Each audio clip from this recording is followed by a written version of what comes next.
If you keep saying, I'll start Monday, it usually means you want change, but you also want it to feel safe. Monday feels like a clean start, like you get to wipe the slate and pretend the hard part has not begun yet. Your brain likes that, so it offers you a deal. It says you can relax today and still feel responsible, because the real start is coming. Then Monday arrives, the goal still feels heavy, and you push it again. The problem is not that you are lazy. The problem is that the start you keep choosing is too big. When you promise a full workout, a perfect diet, or a serious study plan, your brain hears pressure. It tries to protect you from feeling tired, behind, or disappointed, so it delays the whole thing. There is a simple Japanese idea that helps with this, and it is called Kaizen. It means you improve in small steps, done often, instead of one giant restart. Kaizen is not about being intense. It is about making the first move so small that you actually do it. A guy named Ryan kept telling himself he would get serious on Monday. Every Sunday night, he made a plan and felt hopeful. Then Monday morning hit, work was busy, his energy was low, and the gym felt like a huge ask. By Monday night, he told himself he would do it next week, and he hated that feeling. So he tried Kaizen, but in the smallest way possible. His only job was to put on his shoes and do one push-up in his living room, right next to the couch, and then he was allowed to stop with no guilt. It felt almost silly, but it was so easy that he could not talk his way out of it. He did the one push-up, stood up, and realized the start was the part he feared most.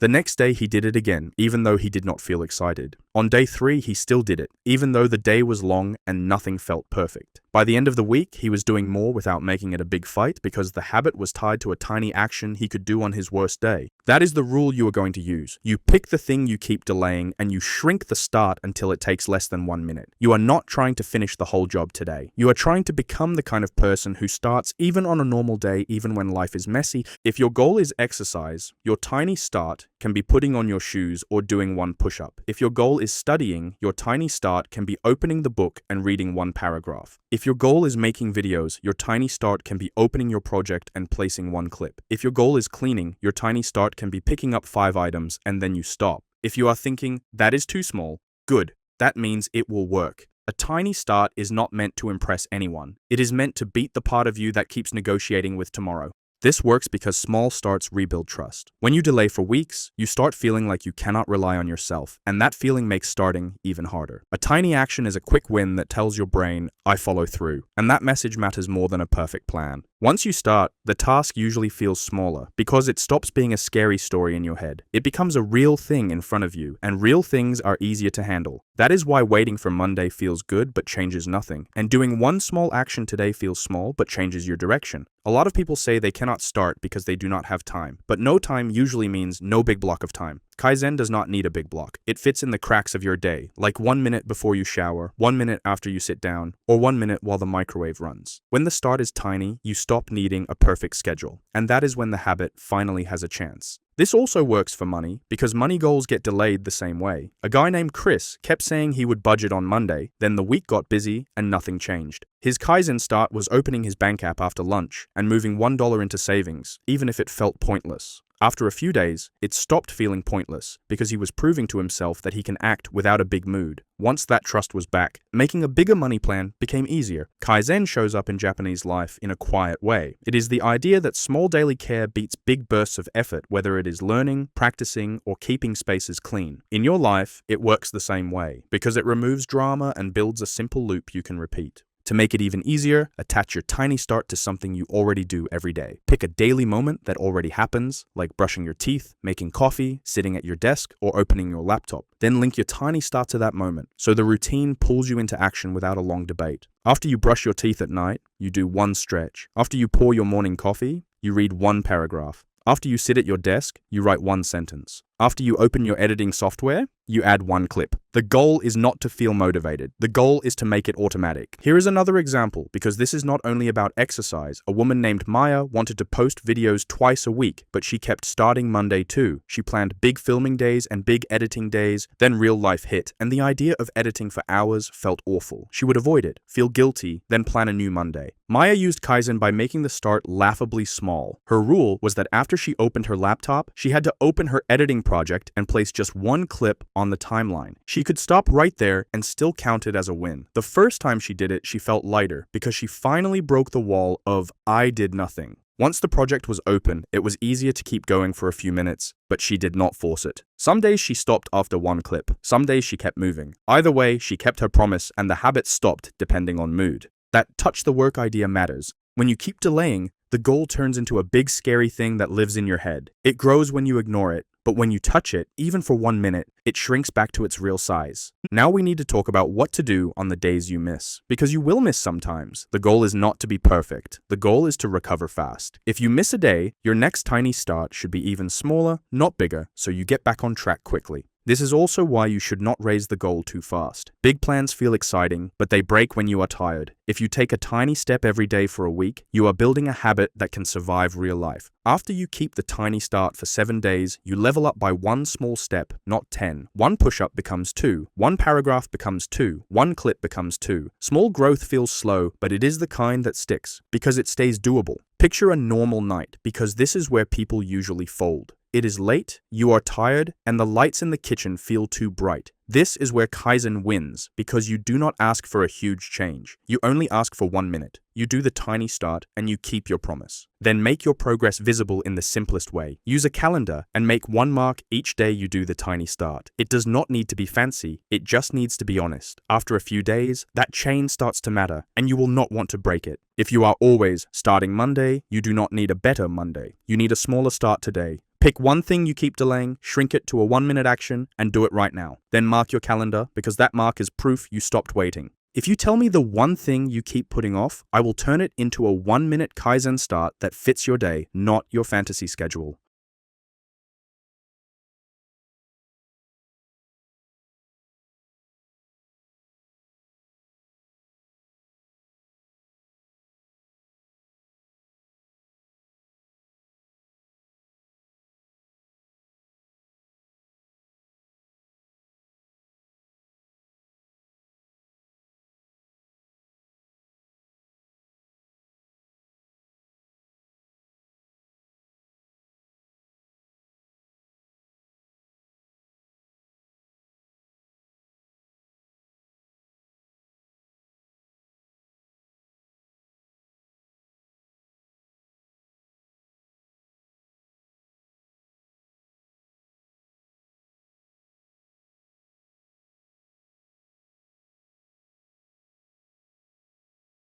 You sit down to work, and your brain runs. You swear it will be 2 minutes, just one check, just one tiny thing. Then you look up and the day feels stolen. If that keeps happening, stop calling yourself lazy. Your brain is doing what it was built to do. It escapes when the world feels noisy and unclear. In a minute, I'm going to show you the 20-second switch Japan uses to make starting feel automatic. But first, you need to notice the real thief. The thief is friction, not big friction, tiny friction.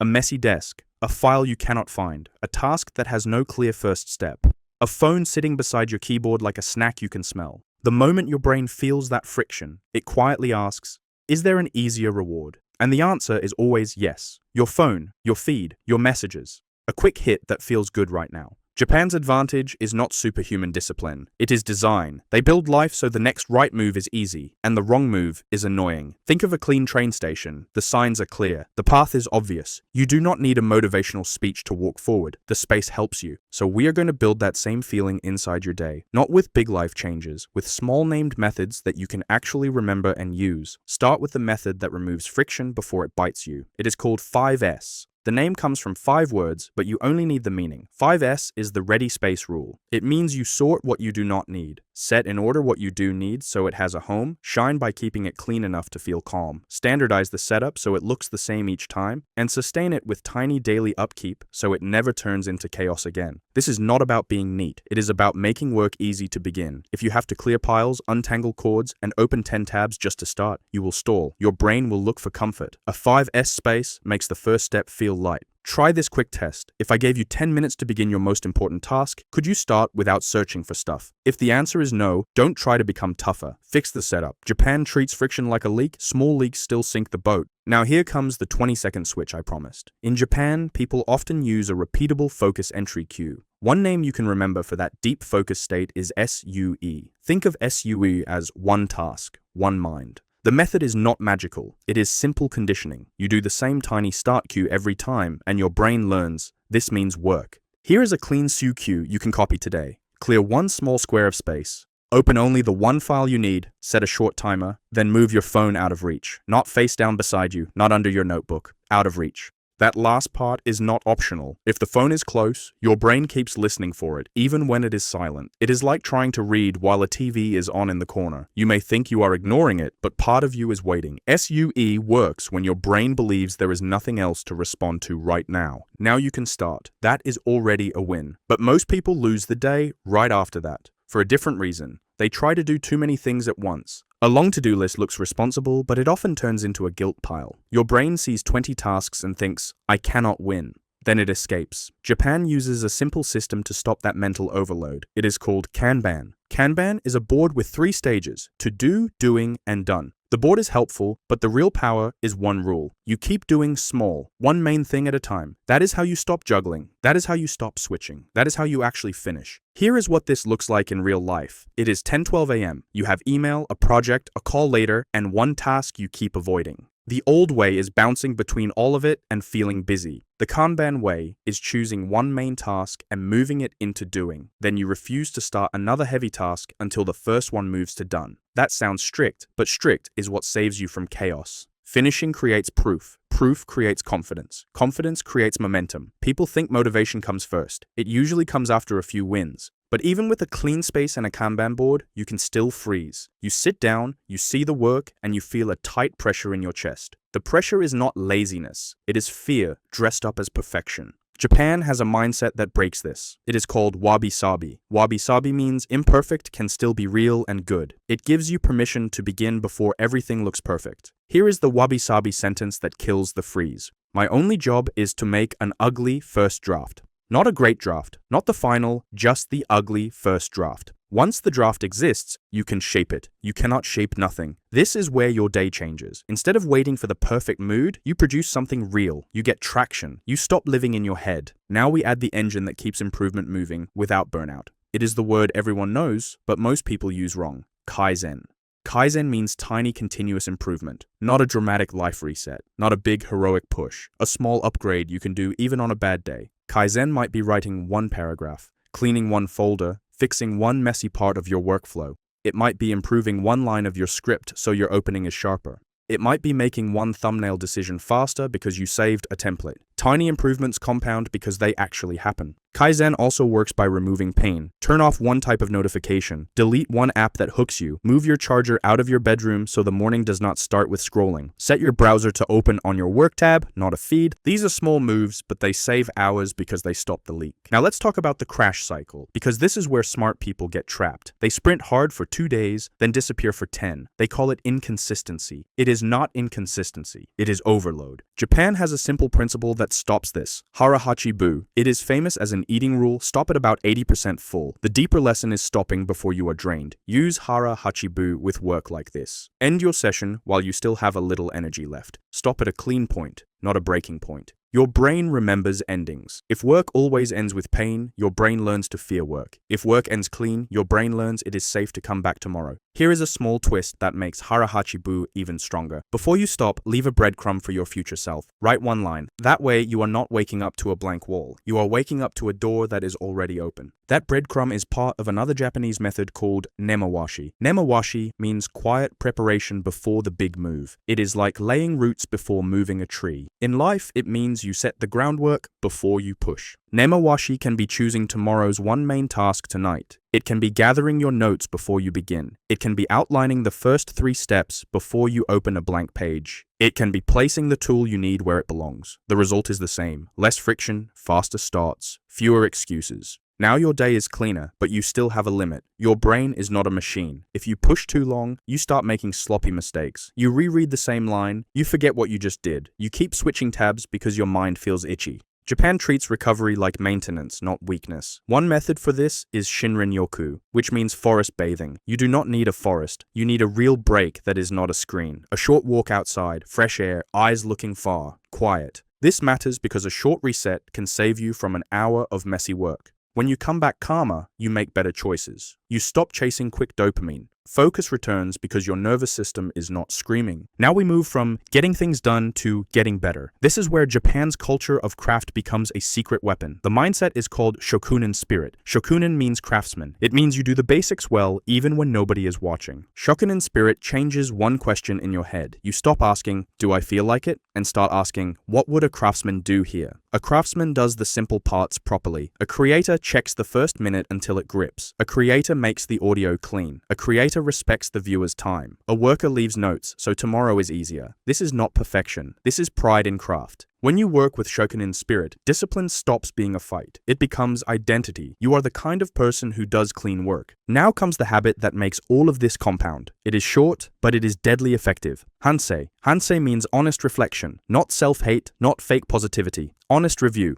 At the end of the day, Hansei asks, what worked, what did not, what changes tomorrow? Keep it small. One win, one fix, then you move on. Most people stay stuck because they repeat the same mistakes. Hansei turns mistakes into lessons. It helps you notice patterns, like I always drift when my phone is close, or I always stall when the next step is unclear, or I always crash when I work past my limit.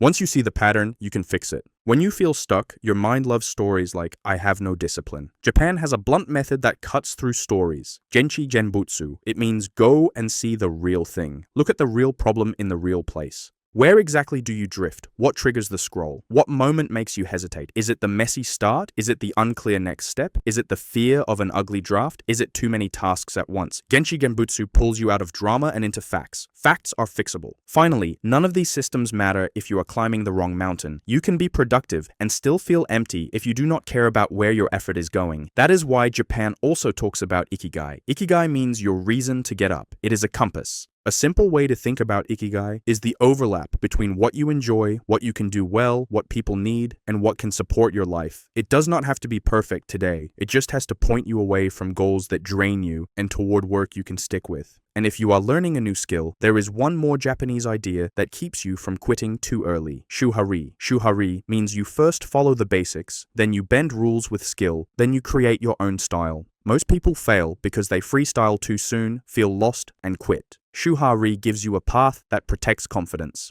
So here is the story of a better day, with the names locked in. You use 5S to remove friction before it steals your start. You enter focus with SUE using the same simple cue. You run work through Kanban so your mind stops juggling. You use wabi-sabi to make the ugly first draft and break perfection freeze. You improve with Kaizen in tiny daily steps. You protect consistency with Hara Hachibu by stopping before you crash. You reset with Shinrin Yoku when your brain gets screen tired. You build pride with Shokunin spirit so standards replace mood. You learn fast with Hansei so mistakes do not repeat. You diagnose the real trigger with Genchi Genbutsu. You set up smooth days with Nemawashi. You aim it all with Ikigai. You grow skills with Shuhari. Try it for 7 days. Do the SUE start queue. Keep doing small with Kanban. Ship an ugly first draft with Wabi-Sabi. Improve one tiny thing with Kaizen. And end at 80% with Hara Hachibu. Before bed, do a short Hansei check and set tomorrow's first step with Nemawashi. If you do this, you will finish more, but the bigger win is you will feel calmer because your day will finally have a shape. If you want, comment the one thing that steals your focus most. Phone, messy start, too many tasks, perfection, or burnout. I'll tell you the one Japanese method to start with first. And if you want more videos like this, subscribe, because this channel is about the Japanese way of life and the small systems that make your mind quieter and your life sharper.